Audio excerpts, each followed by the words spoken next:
What makes a retirement successful? Nobody plans on having an unsuccessful retirement, but in reality, sometimes it happens. Today, we are sharing 3 habits of successful retirees so that you can maximize your retirement. All that and more on today's episode of The Retire Once Show.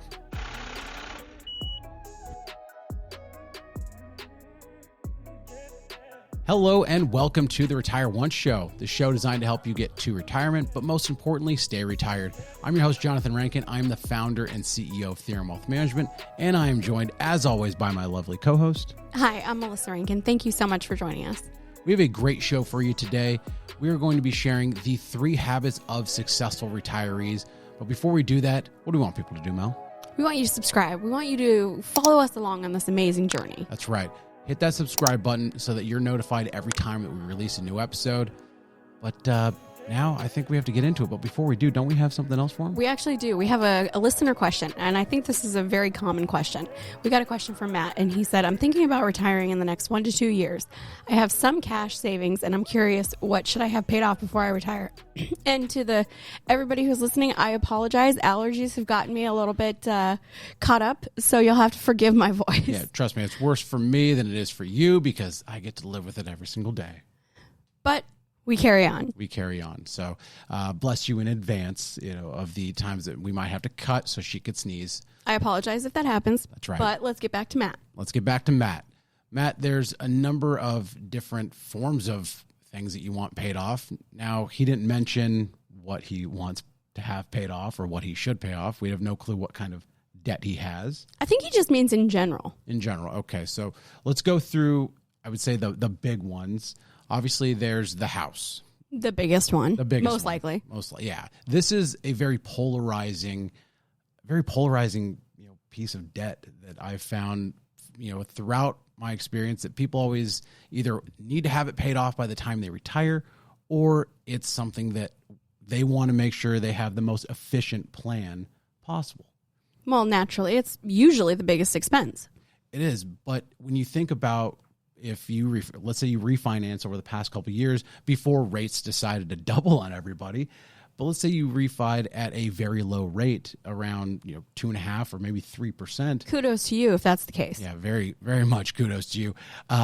Do you pay that off just because that is something that is in your mind of, I want to get to retirement and have my mortgage paid off? And I think this is, with it being an emotional decision, it really is going to depend on the rate.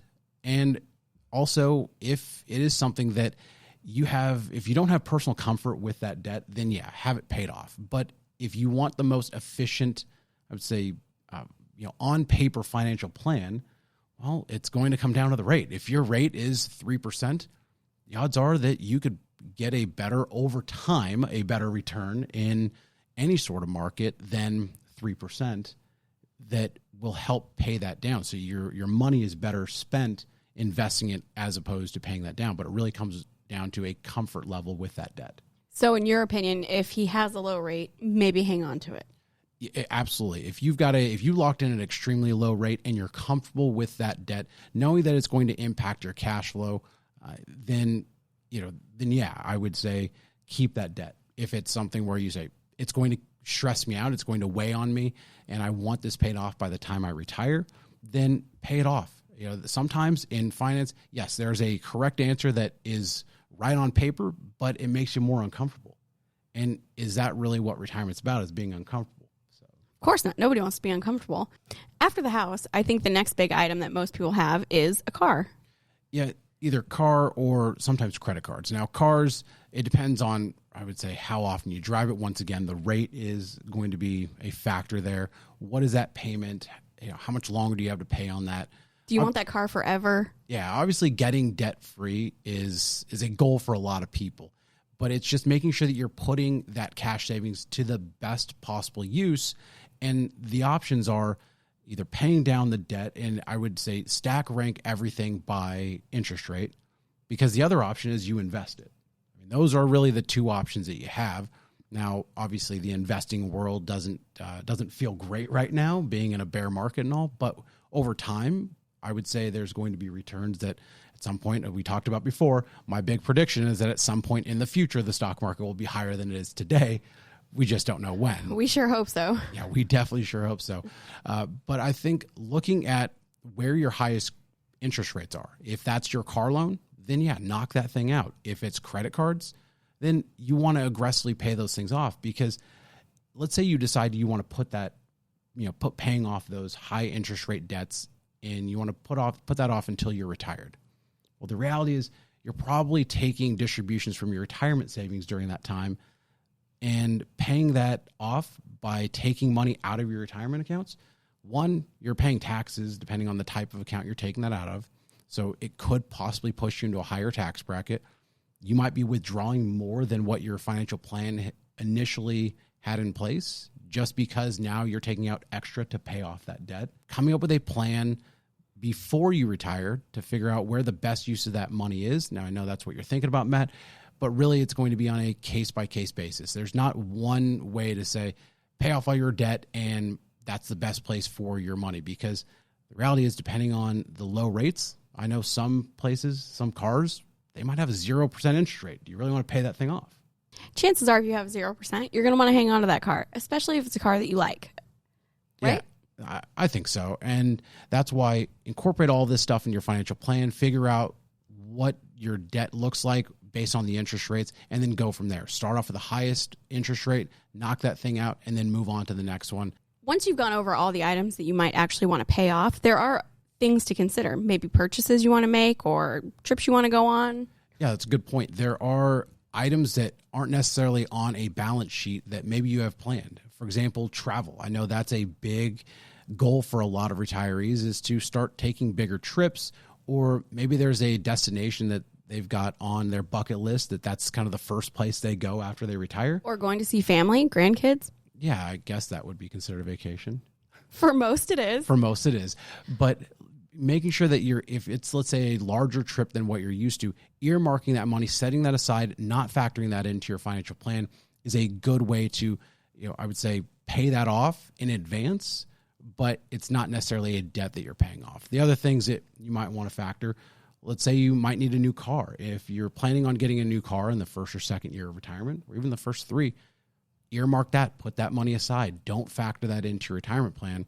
And one thing a lot of people don't anticipate, college or weddings, if you're planning on helping your kids with a wedding. Which I just have to say, if you're planning on doing that, that's a great job as a parent for you. I mean, it is. Coming from 2 kids where that was not the case for either one of us, college or wedding, no offense, mom and dad, but that's something that really, doesn't really happen in today's society. So if that's something you're actually planning, I think that's a great thing. Absolutely. Our kids probably won't get those things paid for just because I think they should work for it, but we've got a long way to go until they get there. But putting that money aside, all of those different things, if you have any sort of large purchase, earmarking that money, putting it aside, so that way it's outside of your retirement plan, and then you can plan accordingly to make sure that your retirement will be successful and that all those major purchases that you want are factored in. Absolutely. Matt, thank you for the great question. Shifting gears a little bit, we're going to talk about the 3 habits of successful retirees. First, before we even talk about the 3 habits, I think we have to talk about what is a successful retirement. Well, do yourself a favor, go to Google, type in retirement, and just hit images. I think, isn't that what... You get the hand-in-hand stroll on the beach. You do see a lot with grandkids. You do. The throwing it up in the air. You see a lot of photos of water. I don't know why. It seems like retirement and water kind of go hand-in-hand as far as Google is concerned. So hopefully you can swim. But I think that is a good question. If you're starting to think about, I want to set up for a successful retirement, but really what is that? You think of, is retirement success just... I've got enough money to pay all my bills? Is that successful? I wouldn't think so. I think there's so much more that goes into it. You're supposed to be personally fulfilled. Yeah, I think that's a good And financially. Point. That is. And you want to make sure you're financially fulfilled, or else I would think that was an unsuccessful retirement. But okay, so let's kind of back into what is an unsuccessful retirement? Well, you're probably not financially prepared. Yeah, going back to work, I would say. What about if you're just bored? Boredom is a big one. Or if you're not doing what you thought you would be doing. If you thought you were going to be traveling and seeing friends, family, kids, the world, and you're not doing any of that if you're just kind of hanging out watching birds. Or if you want to be watching birds, I mean, I don't know. I'm just saying it's probably going to look a little different than you thought if it's unsuccessful. We just lost an entire audience of bird watchers. I'm so sorry.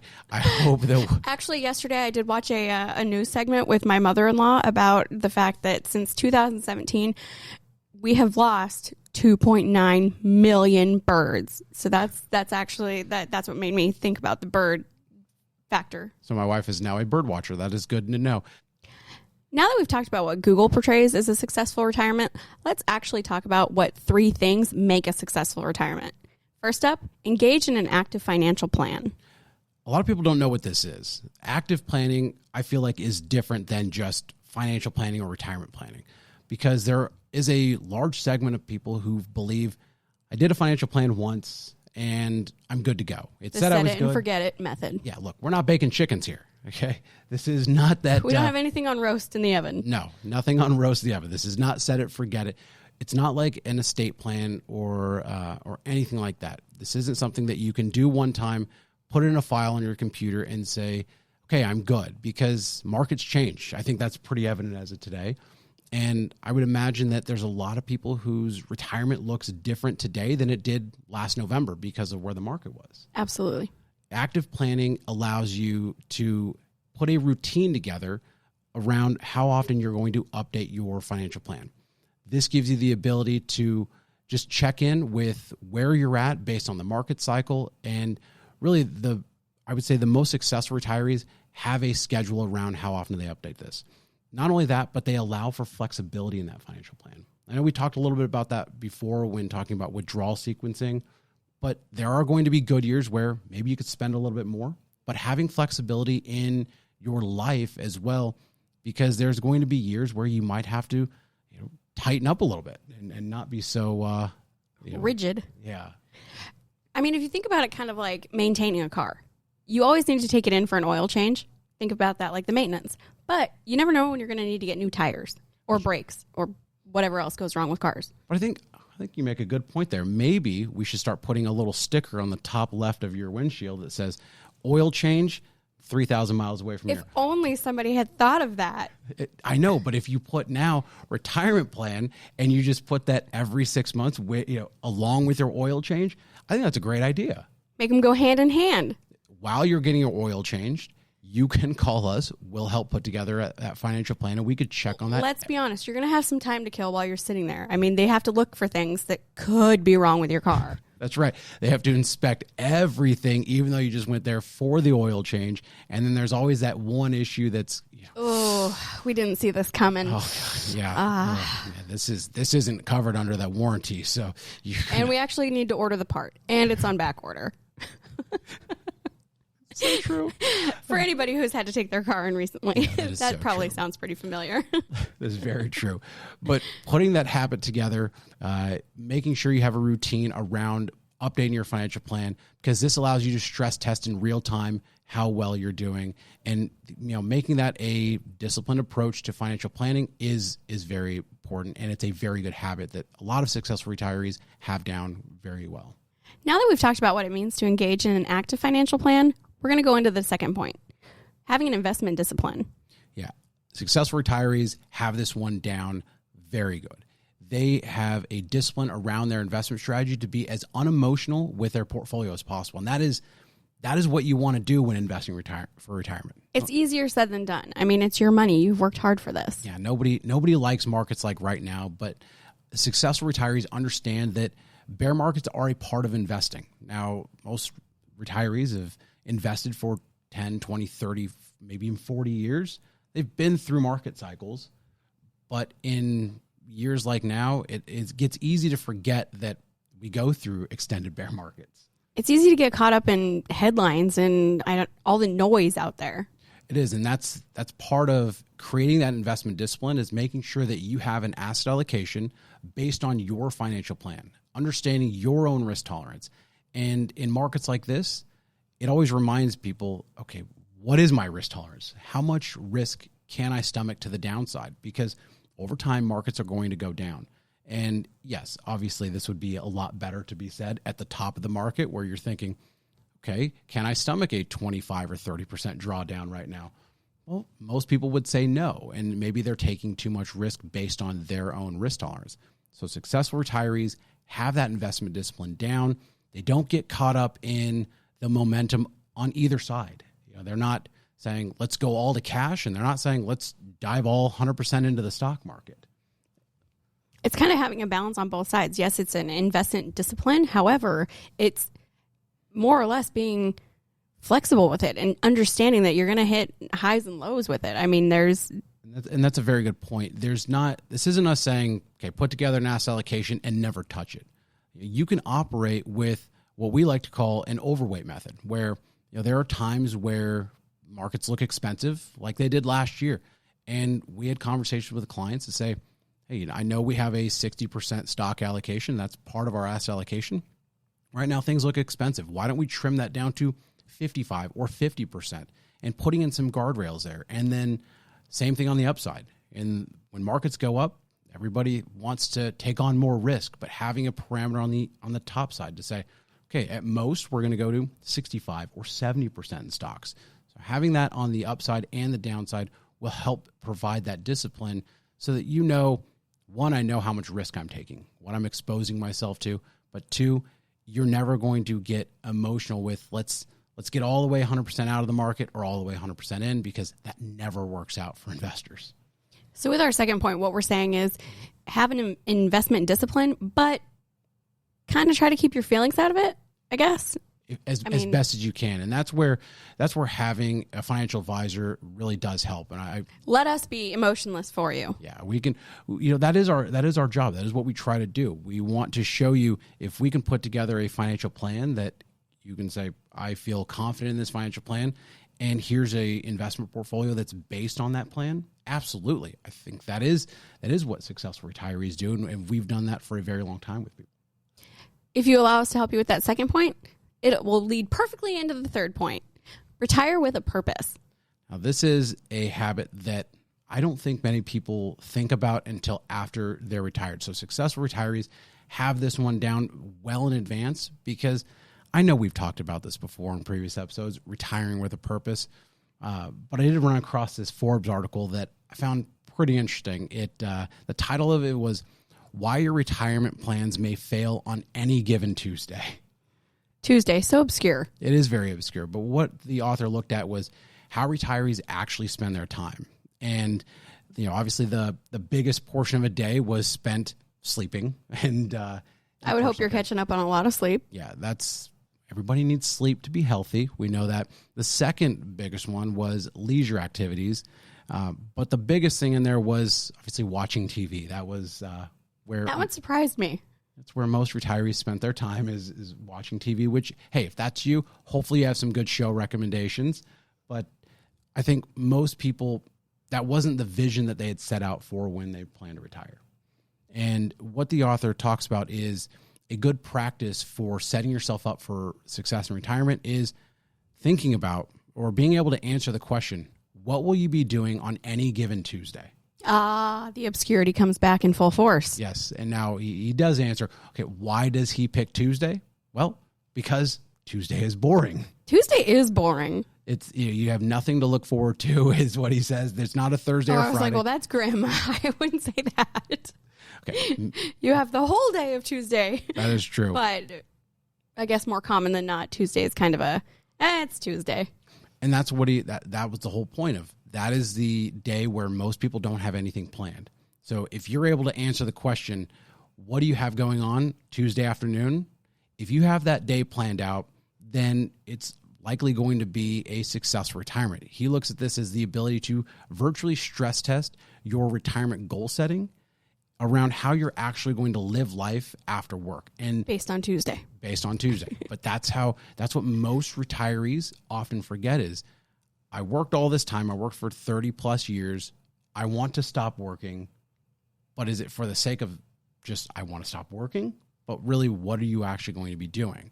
And we've talked a lot about the mental health side of having a purpose, having something to, create that social connectivity, making sure that you're fulfilling yourself in whatever you're doing, whether that's volunteer work, playing, spending time with family, whatever you're doing. It kind of goes back to the whole point. Yes, financially you want to be prepared for retirement, but you also, I would say, almost equally as important to know what you're going to be doing personally. Self-fulfillment is a huge, huge part of retirement. It is. And he does talk about how half of us are going to live past age 85. Oh, God. Now, assume you retire at 65. That means you're going to have more than 1,100 Tuesdays to fill. I don't know why that just sounds... That's a tough one. I don't know. That's a lot of Tuesdays. That's a lot of Tuesdays. Do you have them filled? Do you have them planned? That is the third habit of successful retirees, is that they likely have their Tuesdays planned. They have things in their life that give them purpose, things in their life that give them fulfillment. And when you couple that with the success around the financial part, then it is a very well-rounded retirement, because it's not really well-rounded when you've got all the money that you need in the world. You have no worries that you're going to run out, but you're not doing anything. With that in mind, if you have nothing going on Tuesday, give us a call. Yeah, we'd be happy to help you out. You can talk to us on Tuesdays. And that is a great point. And if you do have questions about anything, you can head to retireonceshow.com. You can ask us a question there. You can schedule some time for us to connect. We'd be happy to help put together your financial plan to see if you're on track and what retirement looks like for you. But before we get out of here, make sure you hit that subscribe button, because we want to help you on this journey. We want you to be a part of this, what we're doing here. And with that, I'm Johnathan Rankin. And I'm Melissa Rankin. Thank you for joining us.